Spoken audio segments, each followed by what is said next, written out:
Good morning, everyone. In this week's Torah portion, it describes the journey of the Jewish people in the desert. The Torah talks about how there was a choreographed formation, where in the center of the community was the Ohel Moed, the tent of meeting, the Mishkan, the tabernacle, the home of divine worship.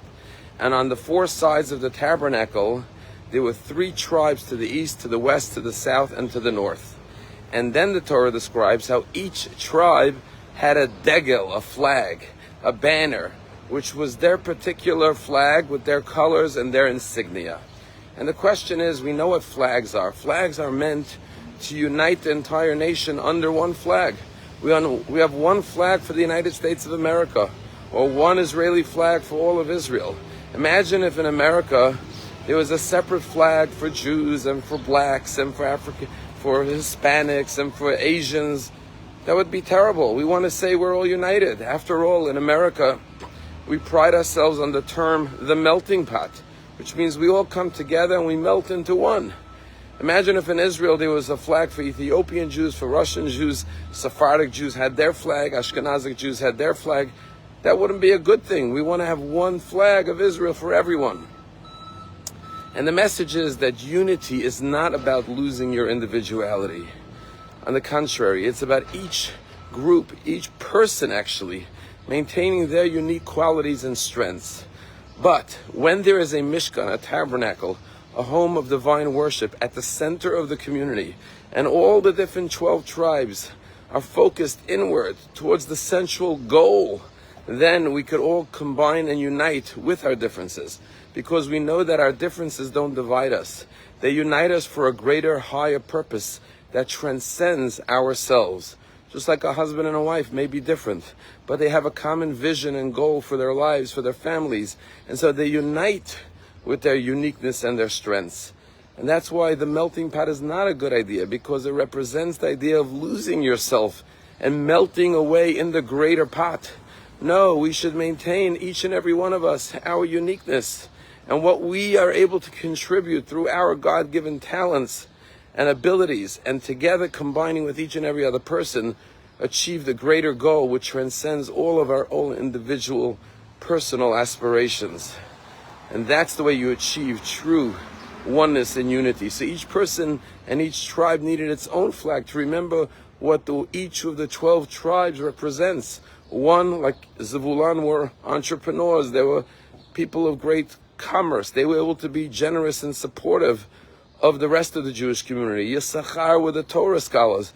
They were the ones who sat and learned Torah and were the educators. The Levites and the priests were the Kohanim who served the nation. Judah were the rulers, the leaders, the kings. Everyone maintained who they were and used it for the greater good. Today is Yom Yerushalayim, the day that Jerusalem was reunited, and we returned after 1900 years of saying next year in Jerusalem. We came back in 1967. In Psalm 122, King David says, Yerushalayim habnuyah ki ir shechubra lo yachdav. Jerusalem is a city that is built to unite the entire Jewish nation. All of the Jewish people look towards Jerusalem, pray towards Jerusalem, come to Jerusalem. Jerusalem is L'Shana Haba at the end of every Yom Kippur and at the end of every Passover Seder. Next year in Jerusalem. Jerusalem, of course, is a geographical place that we were blessed to return to after 2,000 years, but it also represents the place of divine service, like the Mishkan, the tabernacle. And as long as we are united and our eyes are upon Jerusalem, our purpose as a Jewish nation, then we remain strong and united wherever we are, in whichever far-flung country or continent in the world. I'm in Crown Heights today, and today is a sad day in Crown Heights because at 1 o'clock there's going to be a funeral of a very great man who was considered one of the great generals in the Rebbe's army. We all know the Lubavitcher Rebbe set up an army with 5,000 emissaries on every continent, in every country, in every corner of the world. There's a Chabad rabbi serving the Jewish community. And one of the top generals in the army was a rabbi by the name of Rabbi Moshe, who worked in a very humble office with no great furnishings here at 770 Eastern Parkway headquarters. And from his office, he literally oversaw 5,000 emissaries.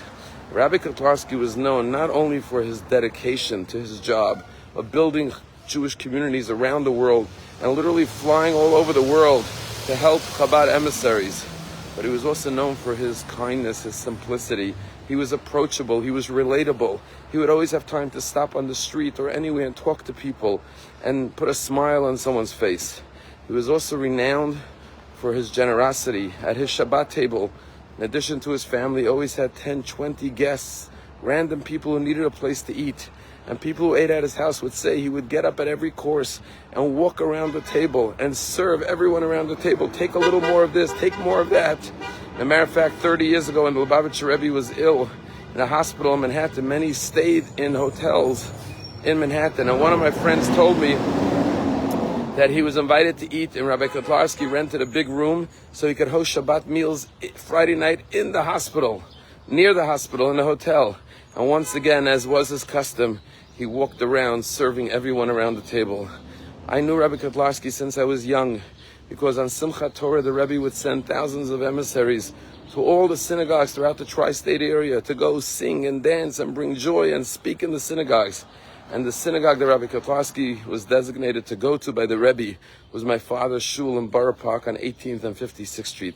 And he would walk the hour and a half to 2 hours every year and speak at my father's shul and sing and dance, and we got to know each other from a very young age. There's one sentence that Rabbi Kotlarski is known for more than any other sentence. You see, every year on Rosh Chodesh Kislev, there's the International Conference of Chabad Rabbis in New York. Chabad rabbis from every part of the world travel for this conference. And at the banquet, Rabbi Kotlarski would have the roll call, where he would get up and invite all the shluchim, the Rebbe's emissaries from all over the world. And he would start with the letter A and say, the shluchim from Alabama, round of applause, and they would all rise. And then he would go on from every single state in America. And then he would go from one country to the other, from one continent to the other.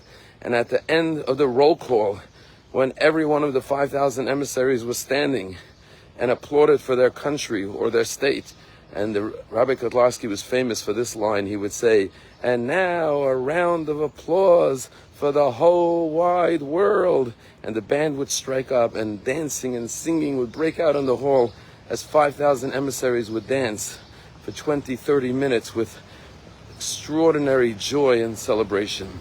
And that's what I will always remember about Rabbi Kotlarski. He saw the world as a place of joy, a place of mitzvot, a place where we can go out and bring light and bring goodness.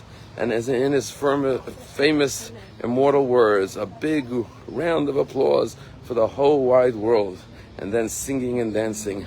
Let us see the potential of the world around us, how much good we could do, how much love and joy we can bring to others. Let us celebrate, let us applaud, and let us dance to the ultimate redemption. Have a wonderful day.